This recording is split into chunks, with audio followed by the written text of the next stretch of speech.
بسم اللہ الرحمن الرحیم۔ السلام علیکم ورحمۃ اللہ وبرکاتہ۔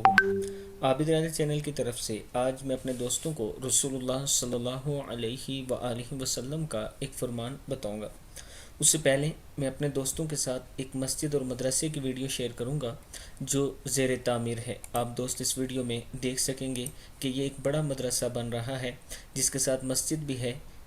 الحمدللہ یہاں پر حفظ کی کلاسیں اور اس کے ساتھ ساتھ عالمہ فاضلہ کی کلاسیں بھی شروع ہوں گی تھوڑے عرصے میں۔ اس مدرسے میں انہوں نے مجھ سے ریکویسٹ کی تھی کہ آپ تھوڑی سی ہماری ہیلپ کریں، تو میں جب بھی کوئی نیک کام دیکھتا ہوں وہ آپ دوستوں کے ساتھ اس لیے شیئر کرتا ہوں تاکہ آپ کے جو پیسہ آپ بھیجیں وہ صحیح جگہ استعمال ہو۔ اس سے پہلے بھی آپ دوستوں کے تعاون کی وجہ سے تقریباً 3 مساجد کے کام ہو رہے ہیں اور 1-2 کے ہو چکے ہیں۔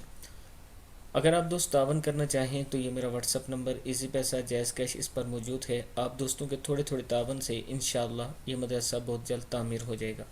تو شروع کرتے ہیں۔ بسم اللہ الرحمن الرحیم۔ وہ کون سے صحابی ہیں جن کی رحلت پر اللہ کا عرش حرکت میں آ گیا؟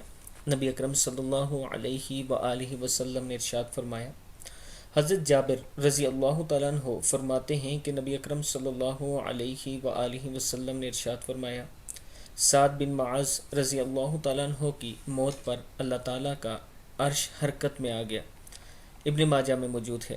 اللہ تعالیٰ ہم سب کو بھی صحابہ کرام کے راستے پر چلنے کی توفیق اور ہمت دے، اور اسی طرح رسول اللہ صلی اللہ علیہ وآلہ وسلم کی پیروی کرنے کی ہمت اور توفیق دے جیسے صحابہ کرام آپ صلی اللہ علیہ وآلہ وسلم کی پیروی کرتے تھے۔ السلام علیکم ورحمۃ اللہ وبرکاتہ۔